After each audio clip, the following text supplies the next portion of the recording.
दोस्तों नमस्कार। मैं सुनील कुमार यादव आज आपको भारतीय इतिहास के कुछ सुनहरे पलों में से वह पल जब भारत ने हॉकी में ओलंपिक खेलों का पहला स्वर्ण पदक जीता।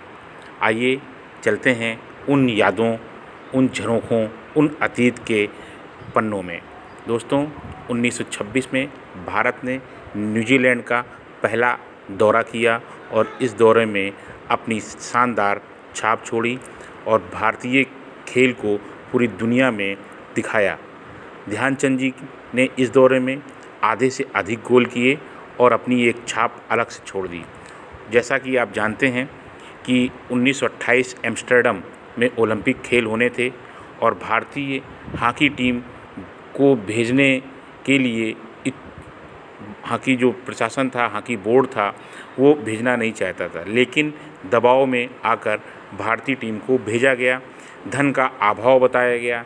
इस धन के अभाव में भारतीय खिलाड़ी मात्र 11 की संख्या में ही रवाना हुए और ये मुंबई से बंदरगाह से रवाना हुए। स्थिति ये थी कि हॉकी टीम को विश करने के लिए मात्र 3 लोग ही बंदरगाह पहुँचे। तो आइए आपको उन पलों और उन अतीत के झरोखों में ले चलते हैं। भारतीय हॉकी संघ 1928 एम्स्टर्डम ओलंपिक में हॉकी टीम को भेजने के लिए कोई बहुत ज़्यादा इच्छुक नहीं थी, किंतु बाद में काफ़ी विचार विमर्श के बाद भारतीय हॉकी टीम को ओलंपिक भेजने का निर्णय भारतीय हॉकी संघ ने लिया और फिर टीम चयन के लिए एक इंटर प्रोविंशियल हॉकी टूर्नामेंट का आयोजन किया गया। इसमें चयनकर्ताओं ने 1928 एम्स्टर्डम ओलंपिक में भाग लेने के लिए भारतीय हॉकी टीम का चयन किया। इस टीम में Richard Allen, Michael Rocque, Leslie Hammond, Kher Singh, Eric Pinniger, Goodsir Cullen, Gateley, Feroz Khan, Dhyan Chand, Ali Shaukat, George Martin, Frederick Seaman का चयन किया गया। इस टीम में 4 और खिलाड़ियों को चुना गया जो उस समय इंग्लैंड में ही रहकर अपनी शिक्षा पूरी कर रहे थे। उनमें जयपाल सिंह, मोहम्मद यूसुफ, इख्तियार अली खान, नवाब पटौदी शामिल थे। जयपाल सिंह और मोहम्मद यूसुफ दोनों उस समय कैम्ब्रिज विश्वविद्यालय में अपनी उच्च शिक्षा प्राप्त कर रहे थे। इस प्रथम भारतीय हॉकी टीम के कप्तान की जिम्मेदारी आदिवासी मेधावी छात्र और खिलाड़ी जयपाल सिंह मुंडा को दी गई। जयपाल सिंह मुंडा हॉकी के खिलाड़ी होने के साथ साथ भारतीय संविधान सभा के सदस्य भी रहे थे, जो ध्यानचंद जी की सुनहरी यादों और सुखद क्षणों में शामिल थे। ध्यानचंद को हमेशा इस बात का गर्व रहा कि उन्होंने जिस हॉकी खिलाड़ी की कप्तानी में अपनी ओलंपिक यात्रा को प्रारंभ किया, उन्हीं के संविधान सभा का सदस्य बनने पर भारतीय संविधान का निर्माण और मसौदा तैयार हो सका। सभी खिलाड़ी 8 मार्च 1928 को मुंबई में इकट्ठे हुए और अगले दिन एक एग्जीबिशन मैच मुंबई एकादश के खिलाफ खेला गया। इस मैच को देखने के लिए भारतीय हॉकी संघ के प्रेसिडेंट मेजर बर्न मर्डोक और उपाध्यक्ष सीई न्यूहैम स्वयं उपस्थित थे। भारतीय हॉकी टीम मुंबई से 10 मार्च 1928 को भारतीय हॉकी संघ के अध्यक्ष बर्न मर्डोक और उपाध्यक्ष ईसी न्यूहैम एस भट्टाचार्य जी की उपस्थिति में पानी के जहाज केसर हिंद से अपने पहले ओलंपिक स्वर्ण पदक का सपना संजाए अपनी यात्रा को प्रारंभ करती है। भारतीय हॉकी टीम मुंबई से अदन होते हुए 20 दिनों की लंबी यात्रा के पश्चात 30 मार्च 1928 को टिलुबरी डॉक्स बंदरगाह पर उतरते हुए लंदन पहुंचती है, जहां भारतीय हॉकी टीम के कप्तान जयपाल सिंह मुंडा और मोहम्मद यूसुफ ने टीम को ज्वाइन किया। भारतीय हॉकी टीम ने इंग्लैंड में अपना पहला मैच लंदन एकादश के खिलाफ मर्टोन एम्बे में खेला, जिसमें भारतीय हॉकी टीम ने लंदन एकादश को 5 के मुकाबले 2 गोलों से परास्त किया। भारतीय हॉकी टीम ने इंग्लैंड में कुछ 10 मैच खेले हुए 71 गोल विपक्षियों पर किए और उनके खिलाफ मात्र सिर्फ 16 गोल हुए। भारतीय हॉकी टीम इंग्लैंड का सफल दौरा करते हुए हालैंड पहुंची, जहां उसने 4 अभ्यास मैच खेले, जिसमें उसने 29 गोल किए और उनके खिलाफ मात्र 3 गोल हुए। भारतीय हॉकी टीम इसी प्रकार 2 मैच जर्मनी और 1 मैच बेल्जियम में खेला और इन मैचों में भारतीय टीम ने शानदार जीत दर्ज की। अभ्यास मैचों में लगातार शानदार खेल का प्रदर्शन करते हुए भारतीय हॉकी टीम एम्स्टर्डम ओलंपिक में पहला मैच 17 मई 1928 को ऑस्ट्रिया के खिलाफ खेलते हुए ओलंपिक इतिहास में अपनी स्वर्णिम यात्रा को प्रारंभ किया। इस मैच में भारतीय हॉकी टीम ने ऑस्ट्रिया को 6 के मुकाबले 0 गोल से हराते हुए अपने पहले मैच में धमाकेदार उपस्थिति दर्ज करवा दी। भारत ने अपने दूसरे मैच में 18 मई 1928 को बेल्जियम के खिलाफ 9-0 से शानदार जीत दर्ज की।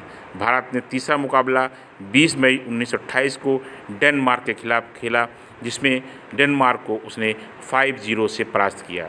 भारत ने डिवीज़न ए के अंतिम लीग मुकाबले में स्विट्ज़रलैंड की टीम को 6 के मुकाबले 0 के गोलों से हराते हुए डिवीज़न में अपना सर्वोच्च स्थान प्राप्त किया और इन लीग मुकाबलों में भारतीय हॉकी टीम ने 26 गोल विरोधियों के खिलाफ किए, किंतु उसके खिलाफ एक भी गोल नहीं हुआ। यह भारतीय हॉकी टीम की आक्रामक पंक्ति और रक्षा पंक्ति दोनों के दमदार खेल का परिचायक था। उसने अपने किस शानदार अंदाज में पहले ओलंपिक खेलों में अपनी उपस्थिति दर्ज कराई। इधर डिवीज़न बी में जर्मनी, हालैंड, फ्रांस और स्पेन के बीच मुकाबले हुए और मेज़बान देश हालैंड ने डिवीज़न बी में सर्वोच्च स्थान प्राप्त किया। यहाँ डिवीज़न से मतलब ग्रुप से है। इस प्रकार भारत और मेज़बान हालैंड के बीच 26 मई 1928 को एम्स्टर्डम ओलंपिक हॉकी का फाइनल होना तय हुआ। फाइनल मैच के पूर्व भारत के लिए बड़ी ही अजीबोगरीब स्थितियाँ बन गईं, जब भारतीय खेमे में मजबूत हालैंड की टीम से मुकाबला और दूसरी ओर कप्तान जयपाल सिंह मुंडा की फाइनल मैच में से पहले अप्रत्याशित अनुपस्थिति ने भारतीय खेमे में तनाव की स्थिति को बना दिया। भारत अपने केवल 12 खिलाड़ियों के साथ एम्स्टर्डम ओलंपिक में खेलने पहुंचा था और उसने फाइनल में ध्यानचंद जैसे खिलाड़ी के दम पर यह मैच खेला जाने वाला था। ध्यानचंद को इस मैच से पहले बहुत तेज़ बुखार और फ्लू हो गया था। भारतीय हॉकी टीम के लिए उस फाइनल मैच को जीतने की कोई उम्मीद नहीं नज़र आ रही थी और इन सब विपरीत परिस्थितियों के बीच भारतीय हॉकी टीम अपने पहले ओलंपिक का फाइनल खेलने के लिए मैदान पर उतरी। भारतीय हॉकी टीम के सामने मेज़बान देश हालैंड की मजबूत हॉकी टीम थी और उस समय मैच को देखने के लिए हालैंड के निवासी उमड़ पड़े थे। हालैंड के समाचार पत्र इस मैच का वर्णन करते हुए लिखते हैं कि मैच शुरू होने के घंटों पहले स्टेडियम के चारों ओर सड़कें जाम हो चुकी थीं और जहां तक नज़र जाती थी वहां तक टैक्सी और कारें ही दिखाई पड़ती थीं। 24,000 की क्षमता वाले स्टेडियम में दर्शक पूरी तरह भरे हुए थे। स्टेडियम में फाइनल मैच मुकाबले को देखने के लिए लोगों की भीड़ बड़ी संख्या में उपस्थित थी, क्योंकि हालैंड के निवासी हॉकी प्रेमियों को लगता था कि हम अपने ही देश में पहली बार ओलंपिक में हिस्सा ले रहे गुलाम देश भारत से फाइनल में मुकाबला कर रहे हैं और उसके कप्तान जयपाल सिंह अनुपस्थित हैं, जो उस समय सर्वश्रेष्ठ रक्षापंथ के खिलाड़ी थे और भारतीय गोल मशीन कहे जाने वाले ध्यानचंद को तेज बुखार और फ्लू है। ऐसी परिस्थितियों में निश्चय ही हम बड़ी आसानी से भारत को परास्त कर देंगे और इसी आशा की किरण और विश्वास के साथ वे इतनी बड़ी संख्या में अपनी उपस्थिति में हालैंड को स्वर्ण पदक जीतता देखना चाहते थे। किंतु हालैंड वासियों की यह आशा उस समय निराशा में बदल गई जब फाइनल मैच में भारत के सेंटर फॉरवर्ड ध्यानचंद ने अपने अद्भुत खेल कौशल की बदौलत देखते ही देखते अस्वस्थ होने के बावजूद हालैंड जैसी मजबूत टीम पर 3 गोल कर दिए। इस प्रकार 26 मई 1928 को हालैंड को भारत ने 3 के मुकाबले 0 गोल से पराजित करते हुए अपने देश के लिए पहला ओलंपिक स्वर्ण पदक जीता। और इस ओलंपिक स्वर्ण पदक भारत के लिए जीता ये पहला स्वर्ण पदक नहीं, बल्कि टीम एशिया के लिए, एशिया महाद्वीप के लिए यह पहला हॉकी में स्वर्ण पदक था। दोस्तों, ये तीनों गोल मेजर ध्यानचंद जी ने किए। आगे के जो तीनों ओलंपिक थे उनमें मेजर ध्यानचंद जी ने 1928, 1932, 1936 तीनों ही ओलंपिक फाइनलों में हैट्रिक लगाई। दोस्तों, ये पहला ओलंपिक था हॉकी के लिए, भारत के लिए, जिसमें भारत के खिलाफ किसी भी मैच में किसी भी टीम ने कोई गोल नहीं किया। ये हॉकी का वह बहुत ही सुनहरा अवसर था, वह सुनहरा दौर था, वह ध्यानचंद की स्टिक थी, वह ध्यानचंद जी का जादुई कमाल था, वह ध्यानचंद जी का खेल था, जिसको देखने के लिए लोग उमड़ पड़ते थे। आइए इस 29 अगस्त को हम सब मिलकर ध्यानचंद जी के लिए भारत रत्न की मांग करते हैं।